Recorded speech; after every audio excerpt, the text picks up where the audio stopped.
الحمد للہ وسلام علی عبادہ الذین اصطفیٰ۔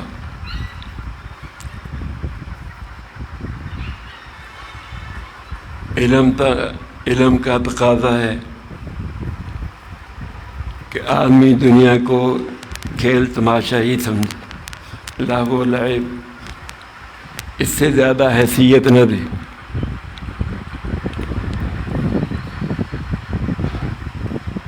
زینت، ایک دوسرے سے بڑھ کر زینت اختیار کرنا، مال زیادہ ہو جانا، اولاد زیادہ ہو جانا، اس میں ایک دوسرے فخر کرنا، پیسے زیادہ ہو جانا، زمینیں زیادہ ہو جانا، یہ فخر کی بات نہیں۔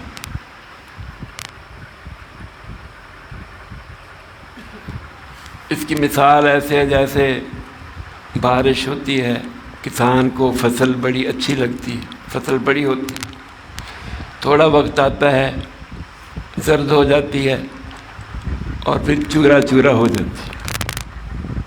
دنیا کی زندگی ایسی۔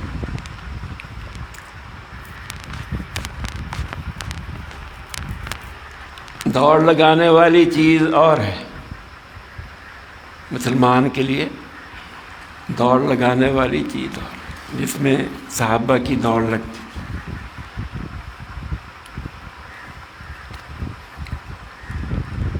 ایک دوسرے سے ایمان میں، عمل میں، علم میں، اخلاق میں، سخاوت میں، شجاعت میں، صفات میں آگے بڑھتے تھے۔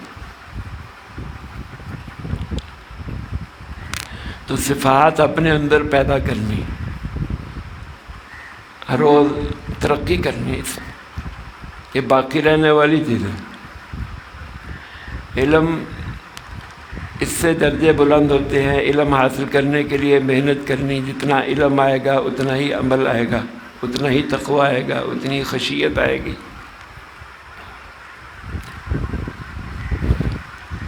امام یوسف رحمۃ اللہ علیہ امام ابو حنیفہ کے بڑے شاگرد، چیف جسٹس اس زمانے میں، ساری سلطنت جتنی بھی تھی مسلمانوں کی، سب کے چیف جسٹس، قاضی الخدا، اتنے درجے پہ کیسے پہنچے؟ دین اور دنیا کے دونوں ہی درجے مل گئے۔ ان کے بارے میں آتا ہے کہ جب 17 سال امام ابو حنیفہ رحمۃ اللہ علیہ کی خدمت میں رہے، دین حاصل کرتے رہے، علم حاصل کرتے رہے، عید کے دن بھی چھٹی نہیں کرتے تھے۔ ہم تو جمعے کی چھٹی ہوتی ہے تو ایک دن آگے ایک دن پیچھے، جمعرات جمعہ دونوں کی کر لیتے اس بہانے۔ یہ عید کی بھی چھٹی نہیں کرتے۔ ان کے بیٹے کا انتقال ہو گیا، اس کی تجہیز و تکفین میں بھی شامل نہیں ہوئی کہ میں پیچھے نہ رہتا، علم میں پیچھے نہ رہتا، یہاں تک قربانی کر رہا۔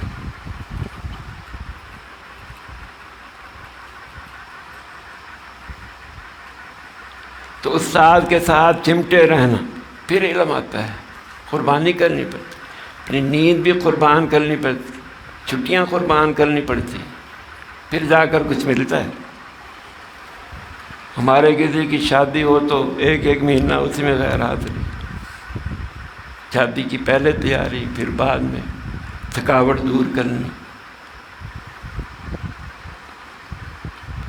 امام محمد رحمۃ اللہ علیہ، یہ بھی امام ابو حنیفہ رحمۃ اللہ علیہ کے بڑے شاگردوں میں تھے۔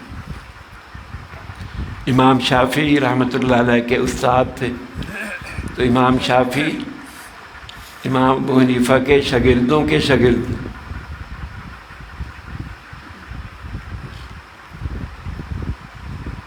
تو امام محمد اور امام شافعی رحمۃ اللہ علیہ رات ایک کمرے میں گزاری۔ امام شافعی رحمۃ اللہ علیہ ساری رات تہجد پڑھتے رہے، نماز پڑھتے رہے، نفل پڑھتے رہے، یہ لیٹے رہے، امام محمد لیٹے رہے۔ صبح کو امام شافعی رحمۃ اللہ علیہ نے وضو کے لیے لوٹا رکھا پانی بھر کے، استاد وضو کر کے نماز پڑھیں گے، تو انہوں نے ویسے ہی نماز پڑھ کے پھر واپس آ گئے، دیکھا لوٹا ویسے ہی پڑا ہے۔ ساری رات یہ لیٹے بھی رہے، وضو بھی نہیں کیا، عجیب، یہ کیا بات ہے؟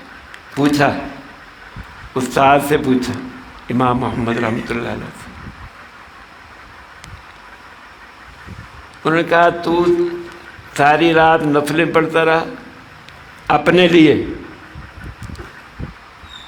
میں ساری رات کروٹیں بدلتا رہا امت کے لیے، 1000 مسائل میں نے قرآن سے نکالے، امت کا فائدہ ہو جائے، قیامت تک آنے والی امت کا بھلا ہو جائے۔ تو رات ان کی ایسی گزرتی تھی، اسی عشاء کے وضو سے فجر کی نماز پڑھنا۔ خود امام شافعی رحمۃ اللہ علیہ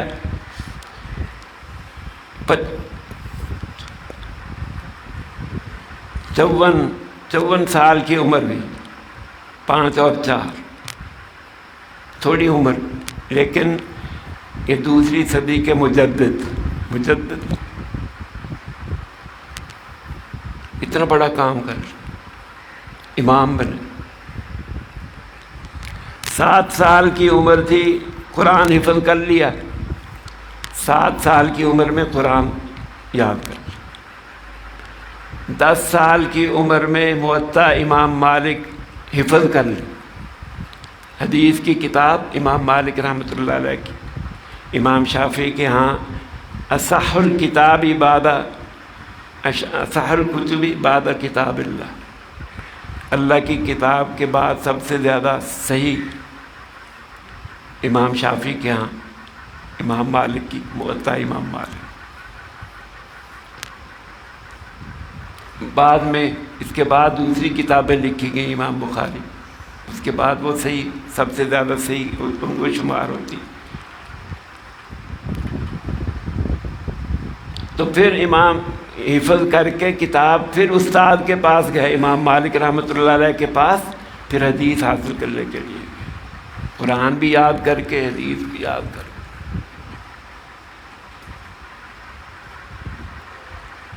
اس طرح امام جابر رضی اللہ عنہ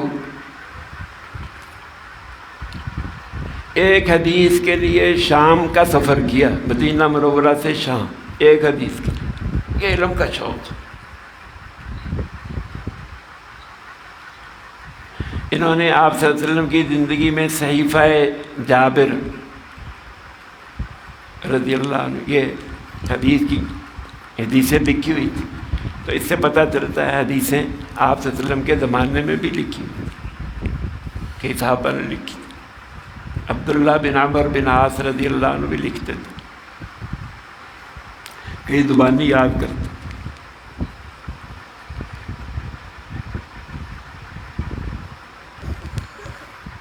اس سے عبداللہ بن عباس رضی اللہ عنہ کو علم کا شوق، کہ جس صحابی سے جو حدیث معلوم ہوتی اس کے دروازے پہ جا کے بیٹھ جاتے، گرمی کا موسم، ہوا چلتی، گرد و غبار چہرے پہ پڑتا، دھوپ بھی برداشت کر رہے ہیں، گرد و غبار بھی برداشت کر رہے ہیں، اور انتظار بھی کر رہے ہیں صحابی کا۔ الانتظار اشد من الموت، موت سے بھی زیادہ سخت ہے انتظار کرنا، لیکن دروازہ نہیں کھٹکھٹاتے تھے ادب کی وجہ سے کہ استاد آرام کر رہے ہوں گے، صحابی آرام کر رہے ہوں گے، جب باہر نکلیں گے میں پوچھ لوں۔ وہ کہتے آپ صاحبزادے ہو کر، آپ صلی اللہ علیہ وسلم کے چچا زاد بھائی ہو کر آپ نے اتنی تکلیف اٹھائی، مجھے کیوں نہیں بلا لیا؟ کہنے لگے میں محتاج طالب علم تھا، میں محتاج تھا، مجھے آنا چاہیے تھا، میرا حق ہونا۔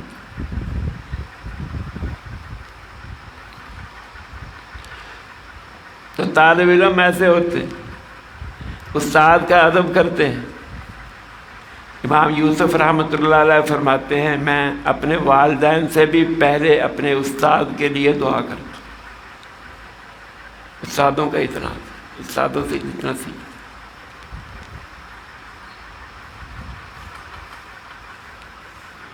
تو یہی ابن عباس رضی اللہ عنہ اپنے استاد زید بن ثابت رضی اللہ عنہ ان سے علم حاصل کیا۔ ایک جنازے سے فارغ ہوئے، زید بن ثابت رضی اللہ عنہ کے لیے خچر لایا گیا، اس پہ بیٹھے تو ابن عباس رضی اللہ عنہ ان کی رکاب پکڑ کے چل رہے، ان کی رکاب پکڑی ہوئی، پیدل چل رہے، ان کو اوپر بٹھا اور وہ کہہ رہے ہیں کہ تم چھوڑ دو، تو رکاب چھوڑ دو۔ وہ کہتے ہیں ہاکذا نفعل بالعلماء، ہم اپنے علماء سے ایسا ہی سلوک کرتے، ایسا ہی ادب کرتے۔ آپ صلی اللہ علیہ وسلم نے ادب سکھایا، حالانکہ آپ صلی اللہ علیہ وسلم کے چچا زاد بھائی ہیں اور دوسرے زید بن ثابت وہ رشتہ دار بھی نہیں، استاد ہیں، ان کا ادب کرنا ہے۔ خود رکاب پکڑی، وہ بھی اترتے ہیں اور آپ کے ہاتھ چومتے ہیں اور کہتے ہیں ہاکذا امرنا ان نفعل باصحاب بیت نبینا باہل بیت نبینا، ہمیں بھی یہ حکم ہے اہل بیت سے ایسا کرو، ان کے ہاتھ چھو۔ ایک دوسرے کا ایسا ادب، امام آپس میں ایک دوسرے کا ادب کرتے تھے، احترام کرتے تھے علم کی وجہ سے۔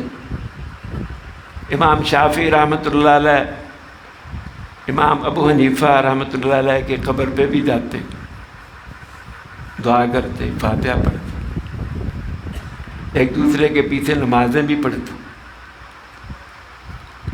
امام شافعی رحمۃ اللہ علیہ فرماتے ہیں جب میرا کوئی کام اٹک جاتا تو میں امام صاحب کے لیے اصحال ثواب کرتا، نفل پڑھتا اور پھر دعا کرتا اللہ میرا وہ کام کرتا۔ ایسا تعلق، اختلاف اپنی جگہ ہے، مخالفت نہیں تھی۔ تو دین کی عظمت، علم کی عظمت، استاد کی عظمت، اس کے لیے قربانی دینا، یہ ان کی دوڑ لگی ہوئی تھی، ایک دوسرے سے آگے بڑھ جائے، ایک دوسرے سے آگے بڑھ جائے، علم میں، عمل میں، امت کا فائدہ ہو جائے۔ ہماری نیند جاتی ہے تو چلی جائے، امت کا فائدہ ہو جائے۔ نیند کی قربانی ہوتی ہے، جنازے کی قربانی، بیٹے کی جنازے کی قربانی ہوتی ہے۔ ابراہیم علیہ السلام بیٹے کی قربان کرنے کے لیے تیار، اپنی بیوی بچے کو جنگل بیابان میں چھوڑنے کے لیے تیار، کس لیے؟ کہ بیت اللہ آباد کرنا تھا، مکہ آباد کرنا تھا۔ آپ صلی اللہ علیہ وسلم نے، آپ کی تشریف آوری ہونی تھی اس شہر میں، اس کا انتظام کر رہے ہیں، قیامت تک آنے والی امت کا سوچ رہے ہیں۔ اللہ ہمیں بھی اپنی سوچ وسیع کرنے کی توفیق عطا فرمائے، ہمیں بھی زندگی قدر کرنے کی توفیق عطا فرمائے۔ الحمدللہ رب العالمین، والصلاة والسلام علی رسول اللہ۔ ربنا آتنا فی الدنیا حسنة وفی الآخرة حسنة وقنا عذاب النار۔ اللهم علمنا بما ينفعنا وانفعنا بما علمتنا، اللهم اهدنا واهد بنا واجعلنا سببا لمن، صلی اللہ